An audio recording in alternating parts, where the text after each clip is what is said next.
Hello again, it is Aries next week.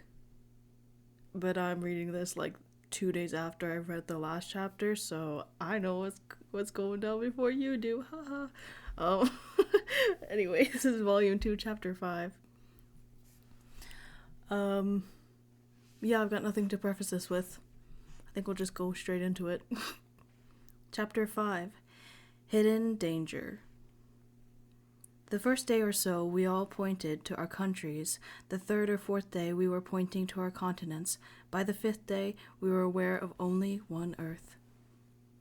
Sultan bin Salman al-Saud, astronaut. After Shion had finished reading the picture book, Kalan gave a sigh of satisfaction. That was a good story. Rico blew out his flared nostrils sullenly. He fiddled with the newly changed bandages on his neck and complained.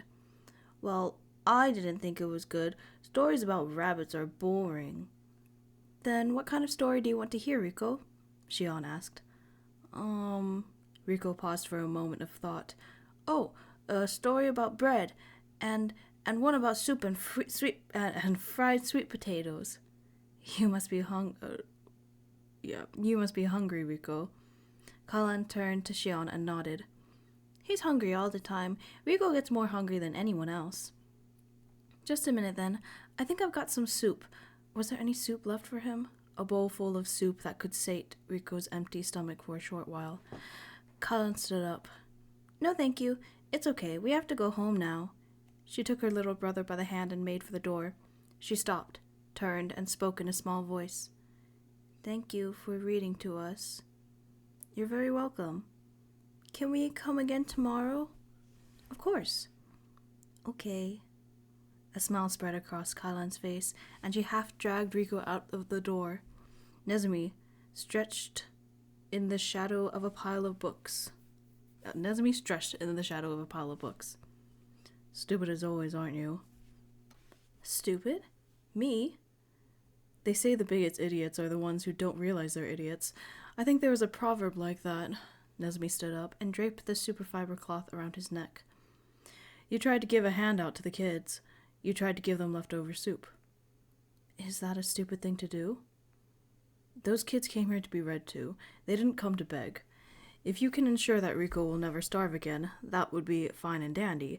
But if you gave him leftover soup on a whim one day, what are you going to do the next time he starves? You wouldn't be able to take care of him all the time.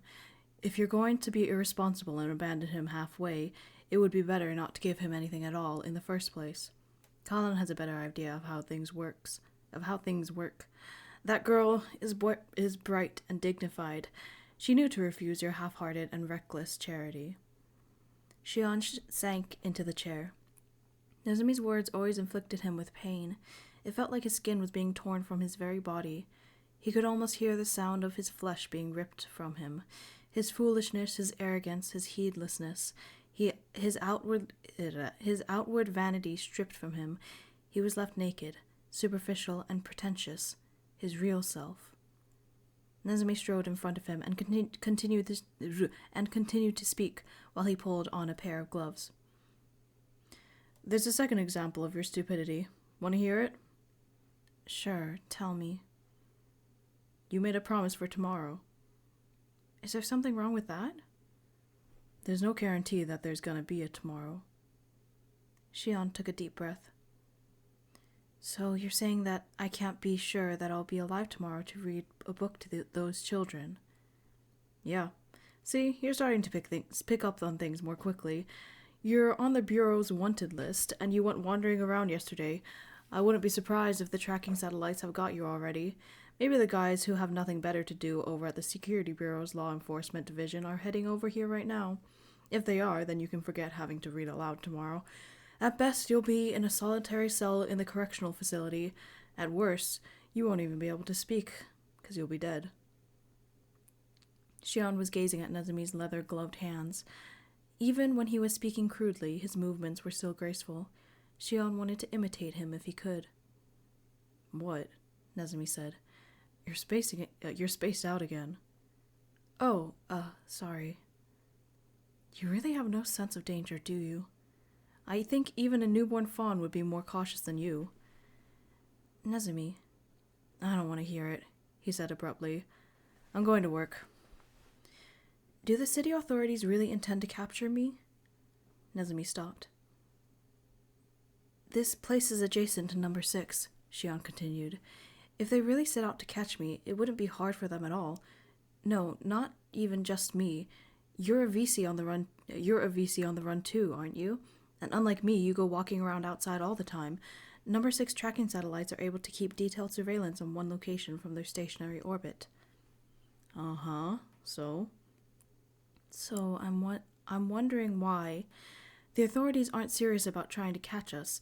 They certainly haven't gotten desperate about it, to say the least. Nezumi shrugged his shoulders. Shion, in both good and bad ways, the city you were born in isn't interested in things outside of it. For them, everything's complete within those walls of a special alloy. The West Block is their garbage can. Here they throw away their waste, their pus. If you're pus to them, they probably think the West Block is an appropriate place for you. They've squeezed the pus out of their tiny wound and thrown it away in the garbage. They're not going to come back looking for it. So I'd be safe as long as I stay here? Who knows? It probably won't go that well, but there's a chance you will be. You said you wanted to go on living here, didn't you? Maybe your dream will come true. Until spring, at least. He had a moratorium. Moratorium? Okay. He had a moratorium until spring. Once spring came and the wasps entered their activity period, what would happen in the interior of the holy city? Would the parasite wasps seep the city with their dread? He had to do something before it got warmer. Before spring arrived, he had to come up with a plan before they passed the winter through. This man-eating wasp has finally shown The man-eating wasps have finally shown themselves, said Nezumi airily. You should just sit back and watch. It'll be an interesting stage to see what happens to number 6. Our wasp will be the star of the stage, a tragedy like no other, or a comedy like no other. I wonder which one it'll be. Mother is still inside that city. I can't stand by and be a spectator. What, you're planning on going home? Once, before spring comes, I'm going to see if I can make a blood serum by then. Using your own blood? Yeah. It would be impossible to make a perfect one, of course, but it's worth giving it a try. Hey, you might be a genius, but what can you do without any beakers or syringes? You sure can't get them here. I'm going to try asking Rikiga-san. He might be able to get his hands on at least the bare minimum of equipment I'll need. The man won't do anything unless it's going to put money in his pocket, Nezumi said flatly. You might be the son of a girl he used to love, but try to get him to do free labor, and he'll turn away as fast as anything. You think so? Shion said dubiously. But we'll still need a serum. Yeah, I'll tell him if it goes well, he could make some money off of it. I'll convince him somehow. Nezumi's foot moved. Shion, chair and all, went flying across the floor. A pile of books collapsed. The mice darted away. What was that for? He tried to get up before Shion could move. Nezumi's knee was on his chest, and his hand was holding his shoulder down. Shion. Looking down into Shion's face from above, he lay on his back. As he lay on his back, Nezumi moved his fingers from Shion's shoulder to his throat. Through the leather of his gloves, Shion could feel the sensation of 5 fingers on his neck. They tightened their grip slowly. Aren't you going to resist? No, it wouldn't be of any use. You'd agree, Shion said calmly. Giving up pretty easily, huh? Don't you care about your life? Of course I do. Or are you thinking that I'd never kill you? Yeah. Nezumi smiled. His gray eyes, his thin lips, and well-shaped nose formed a beautiful but cruel and pitiless smile. Don't think too highly of yourself, he said softly. A knife appeared in Nezumi's hand as if by magic. I remember doing something like this 4 years ago, too. I was holding you down like this on your bed. I remember too, Shion said. That time, I was the one that went lunging at you. You dodged it like it was nothing, and then the next moment, you were pinning me down and I couldn't even move. That stormy night, he remembered the wind howling outside his window. He remembered the sensation of Nezumi's skinny body, feverish and hot. It had been 4 years since then. It's been 4 years, and I still have neither skill nor the heart to push this body aside. That time, I was holding a spoon, and I said, do you remember, that if this was a knife, you'd be dead. Yeah? Want to give it a try? His fingers moved away from Shion's throat. In their place, the blade of a knife was pushed under his chin. It was cold. Shion felt a prick of pain. I won't let you make a blood serum, Nezumi whispered. I didn't save you so you could go around doing something like that. Keep your nose out of things you have no business in. Stay holed up here until the time comes. Till the time comes? When's that gonna be? When I strike number 6 in its fatal blow. That's when. When you strike number 6? Yeah. I'm going to choke its last breath out of it. The weight lifted off Shion's chest. Nezumi pulled away his knife and wiped the cruel smile off his face. He pulled a glove off and stroked Shion under the chin with his bare finger. A small red smudge came off on his fingertip. This is your blood. Don't even think of doing something foolish, like making a serum. Put it to better use. Nezumi, Shion grabbed his wrist. Why do you loathe number 6 so much? There was no answer. What happened between you and number 6? Why do you have so much hatred for it? Nezumi exhaled shortly. The muscles of his wrist flexed. Shion, do you still not understand what kind of place number 6 is? It sucks the nutrients from the places around it, and while they grow lean, it only becomes more engorged. It's a hideous parasite city. Yeah, so you do know what I'm talking about. Humankind is becoming more and more intent on expelling parasitic organisms. What I'm doing is the same thing. I'm going to exterminate and wipe number 6 off the face of the earth. Once that place is gone, the people here won't have to live in a garbage can anymore. But what I want to hear is your personal reason, Shion persisted. I don't have one. You're lying. You're the one who told me only to fight for myself. Nezumi fell silent and shrugged his shoulders. Is it revenge? Silence. Nezumi didn't even bother to shake Shion's wrist off. It gazed at him as they stood face to face. Do you want revenge on number 6? If you do, then what happened? I don't need to tell you. I want to hear it. Shion clenched his fingers around Nezumi's wrist. I want to know, Nezumi. Suddenly, Nezumi started laughing. It sounded like a laugh that was genuinely full of mirth. Jeez, you're like a brat throwing a tantrum. All right, Shion. If I tell you, would you cooperate with me? Huh? Would you aid me as I stab a knife into the heart of the city you were born and raised in? Would you help me bring destruction, not salvation, unto that city? I don't need any blood serum. If parasite wasps do exist, then I'll use them. I want to wreak havoc on number 6 from the inside. I want to watch as the people that have always lived in safety fall into a panic, flee in confusion, and lead themselves to destruction. That's the kind of thing that I have in mind. Will you aid me, Shion? Shion shook his head from side to side. He dropped his gaze from the pair of gray eyes. I can't do that. Shion's fingers were shaken off. You're always like that, Nezumi spat. You babble on about how you want to know, but you're never prepared to handle it. You know, to know means to be prepared to know. Once you find out the truth, there's no going back. You can't ever go back to being the way you were, blissful and unconcerned. Why can't you understand that? Shion, let me ask you another question. Nezumi squatted and hooked a finger under Shion's chin. Me, or number 6? Which one do you choose? Shion's breath was caught in his throat. He knew he would be faced with this decision one day. He had felt it coming. Which would he choose? If he chose one, he would lose the other.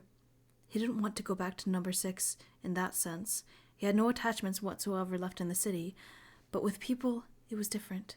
His mother and Safu, who was off in another city now, and the residents of Lost Town were all within those walls. Within those walls were familiar scenery and fond memories. If Nezumi harbored hatred toward the entirety of number 6, its people, scenery, memories, and all, then he couldn't sympathize with that hatred. Nezumi's fingers withdrew from his chin.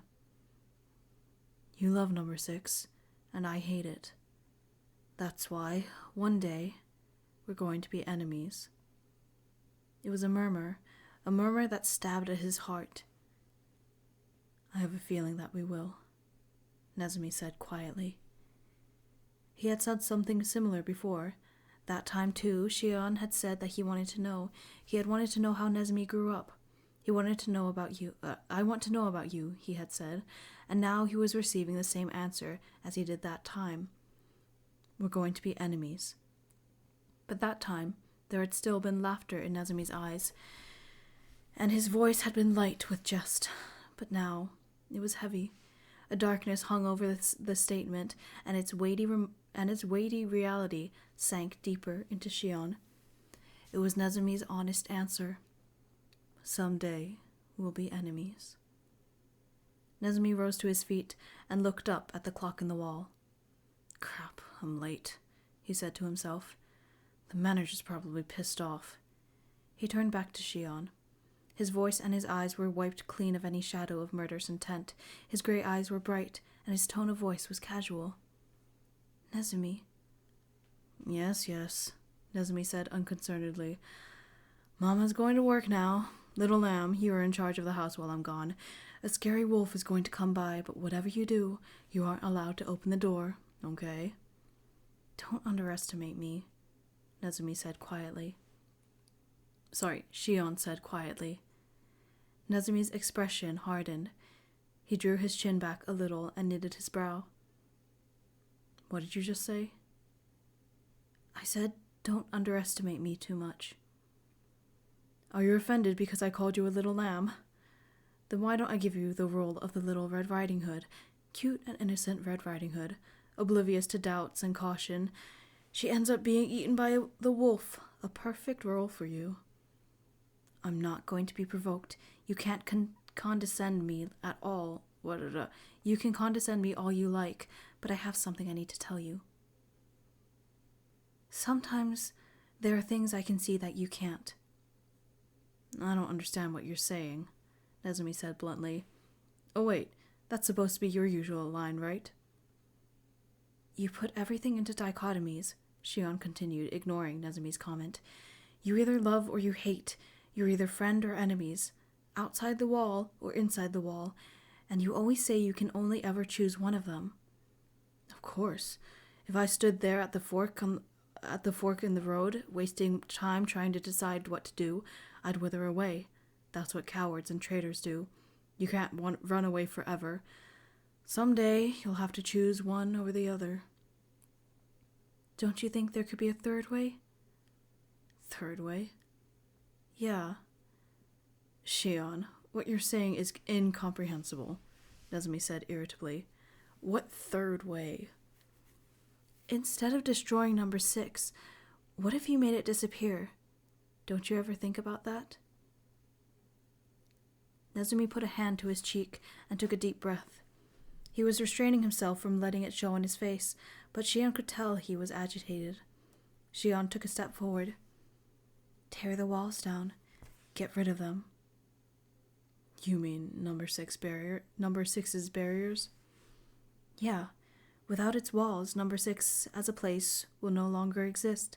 Everyone will be able to come and go freely. Take away the walls and gates, then there will be nothing dividing number 6 and the blocks from each other.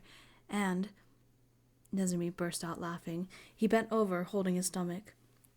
His hollow laughter echoed in the basement room. The mice huddled together fearfully and curled up into balls, making them smaller yet. Is it that funny to you? Shion said tensely. It's hilarious. It's so funny it's bringing me to tears. You're not just a little airhead, are you? Do you also have delusionary tendencies? What third way, huh? Those are just pretty words, an unrealistic fairy tale. Nezumi, I was serious when I said, I'll have none of it.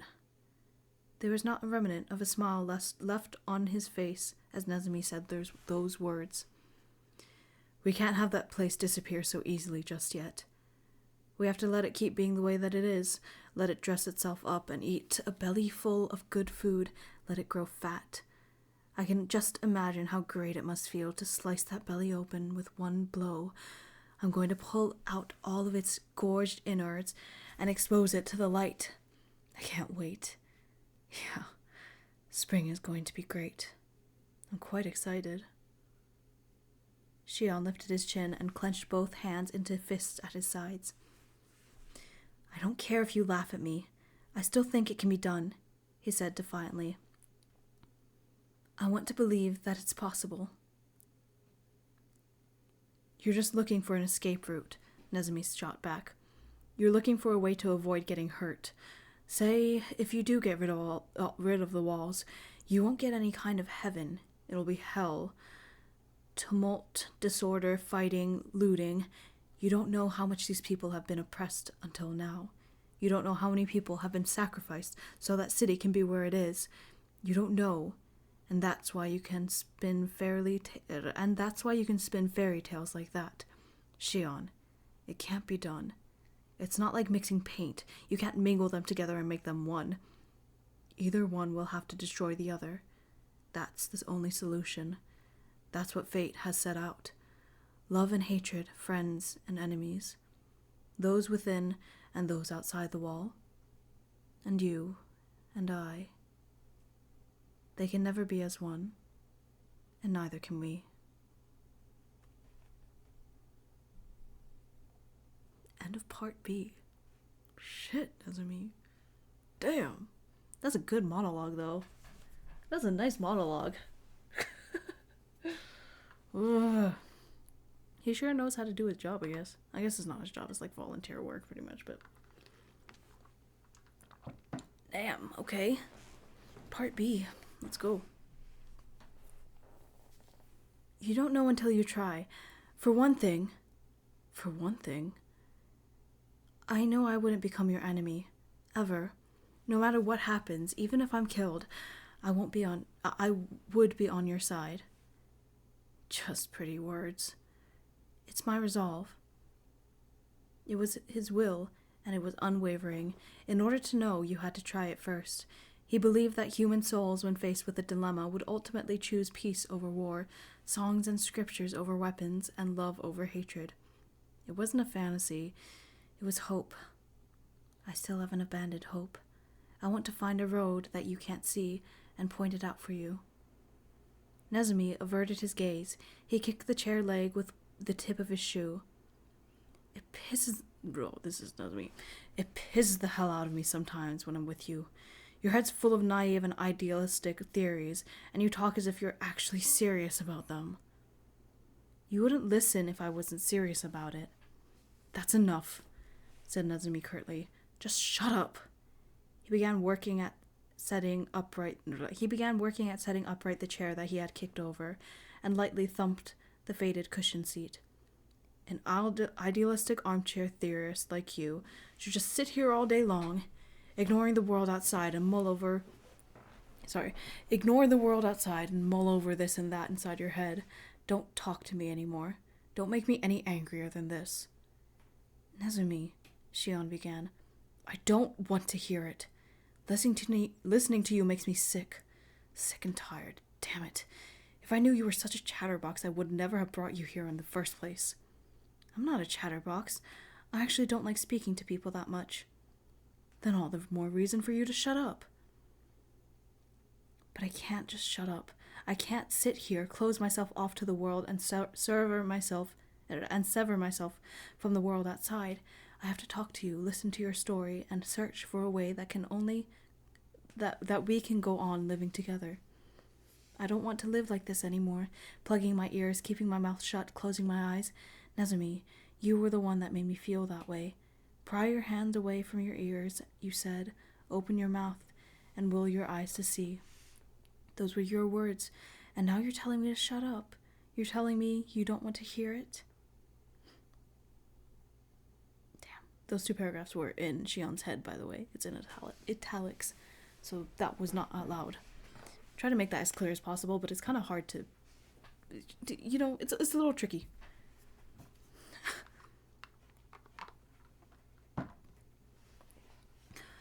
Who's the coward now? He muttered out loud without thinking. Nezumi's expression hardened. What did you say? Is this going to end in a fight? The thought flitted in a corner of his mind. Then he decided he wouldn't mind if it did. Nezumi would probably easily wrestle him to the ground. 4 years ago, and even now, this hadn't changed. Shion had no chance against him, but it wasn't about winning or losing. He wanted to charge at Nezumi with his own body, his own flesh. He wouldn't mind if he were to be pushed to the ground, punched or pinned, so that he couldn't breathe. If even for a moment, he wanted to collide with Nezumi as equals. But Nezumi averted his gaze again. He made for the door without even looking at Shion. But before Nezumi's hand closed around the doorknob, there came a muffled scratching sound from outside. Something was tearing at the door. A moment later, there was a bark. Nezumi and Shion looked at each other. Sounds like a dog. Nezumi opened the door. A large dark brown dog was sitting in the doorway, wagging its tail. It had a white parcel in its mouth. You're from Inukashi's. Something happened to him? Nezumi retrieved the package from the dog's mouth. It was a letter.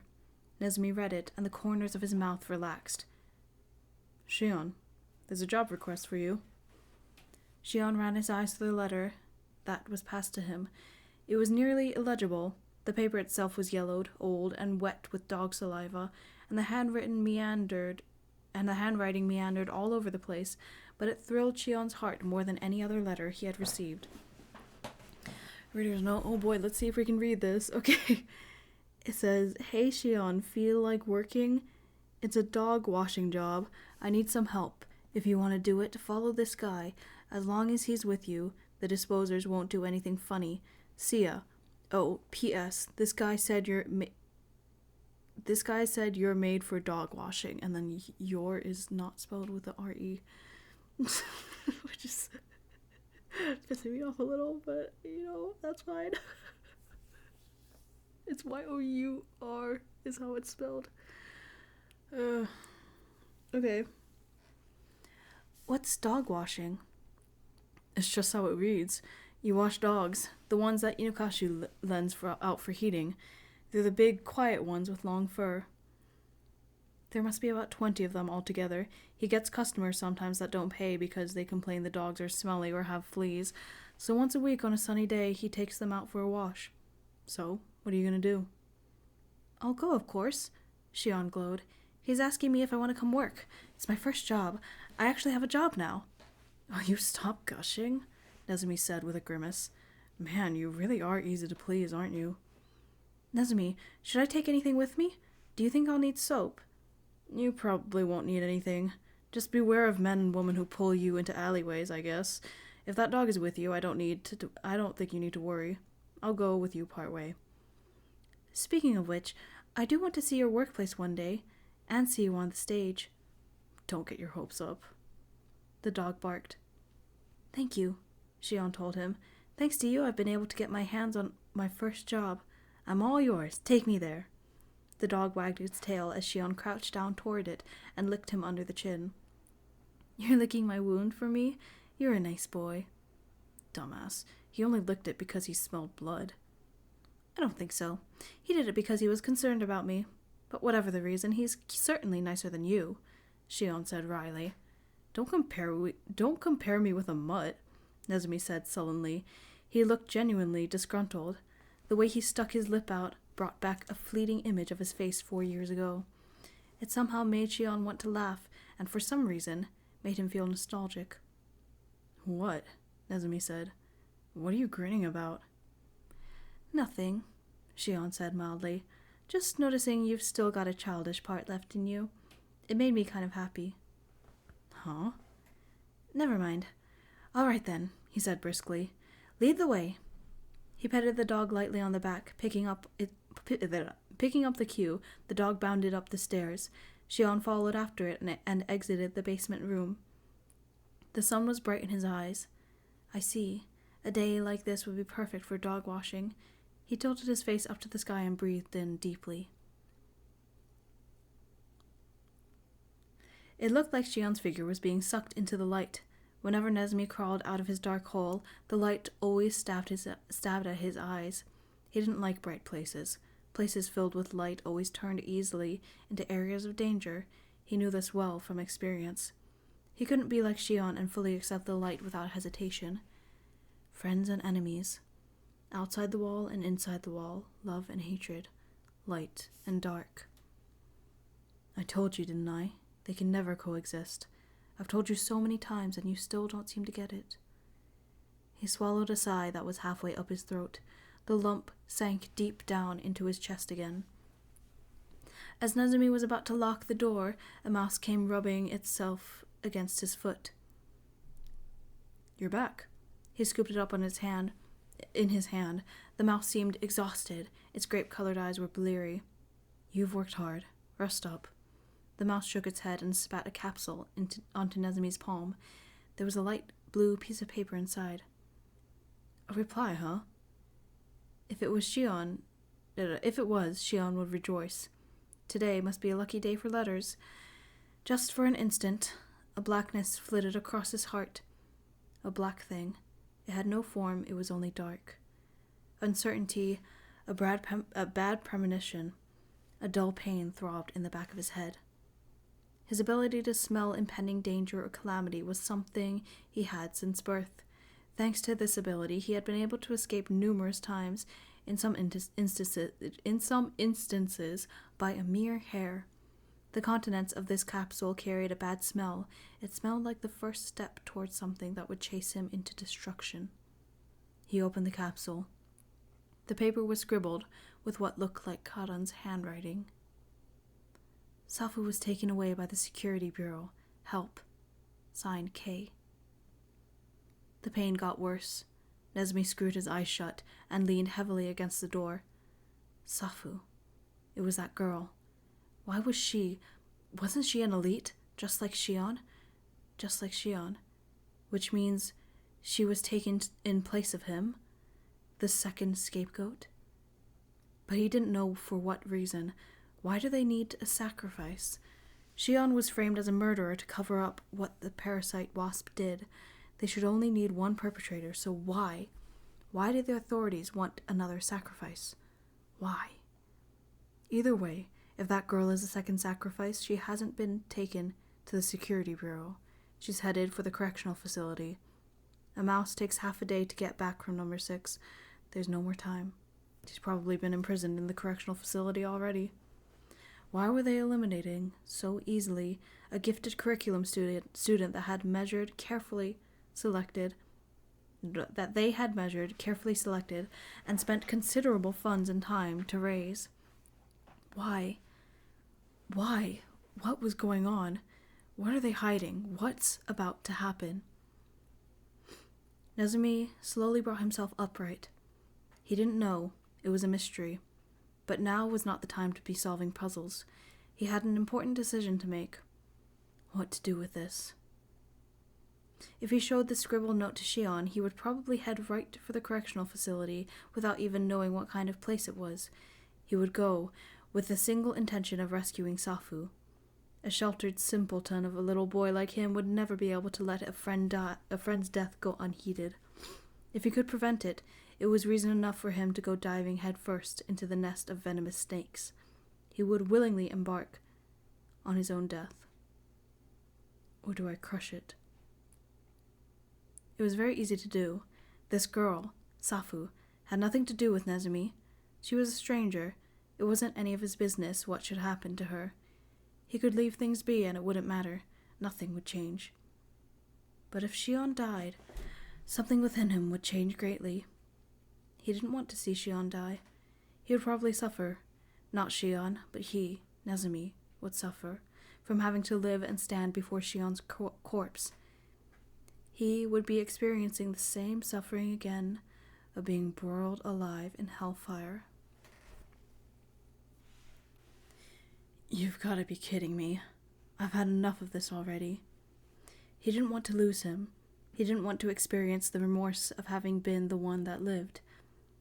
I don't want to lose him. I would suffer. He was clicking his tongue in frustration. So this was what he had come to. He almost felt like curling up on the ground.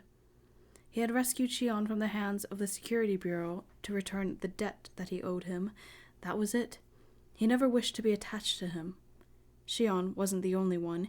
He had never wished to be attached or to share his heart with any other person.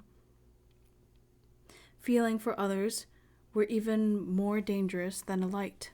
Feelings for others were even more dangerous than a light. He was not to share a connection with anyone.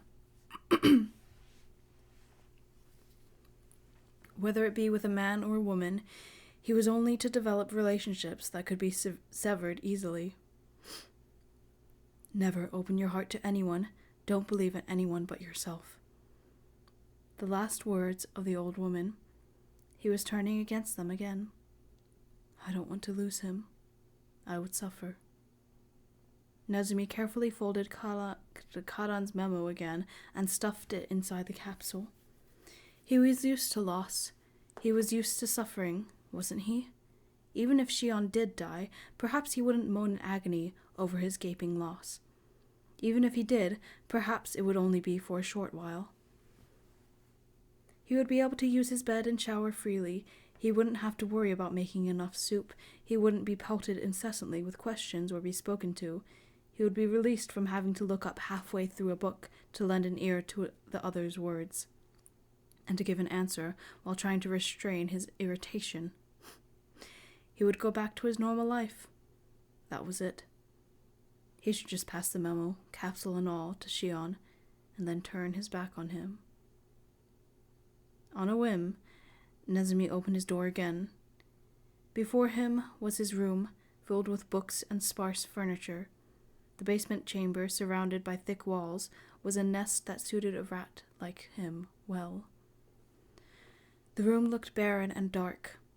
The room looked barren and dark and larger than usual. Its coldness, darkness, and vacant space seeped into his bones. That was what being attached to someone meant. He would no longer be able to live alone anymore. It was one of many artfully set traps that lurked at every corner of his life. And to this one, he had fallen victim. Have I still got a chance? Nezumi, what's wrong? Shion called from the top of the stairs, the entrance that led to the ground level. The dog's what was going on? The dog's pulling at me. Hurry and come on up.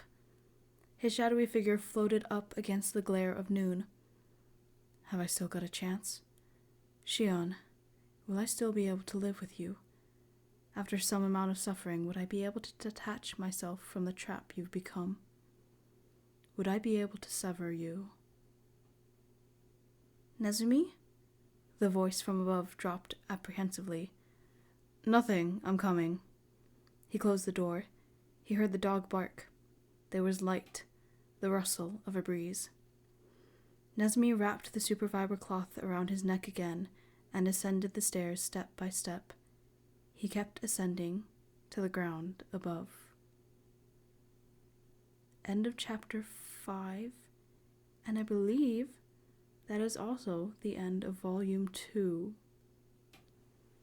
Ooh, what a place to end. Okay. Damn, okay. Yeah, I guess the next one will be Volume 3. Oh my god, we're going through these so fast. Damn. Okay. Okay. That's fine. That's fine. Alright. Oh, what a chapter. This whole chapter was just one scene. I really do like that most of these chapters are just one scene, or like they just go. They just go. You know? It's very dialogue heavy. It almost reads like a play, like a stage play, which is, fun considering Nezumi's whole deal with stage plays. I like that. I like that a lot. But anyway, I'll see you next time. Probably tomorrow, I guess. Kind of. Because I upload them one after the other. But yeah, I'll see you in the next chapter. Thanks for listening. Bye.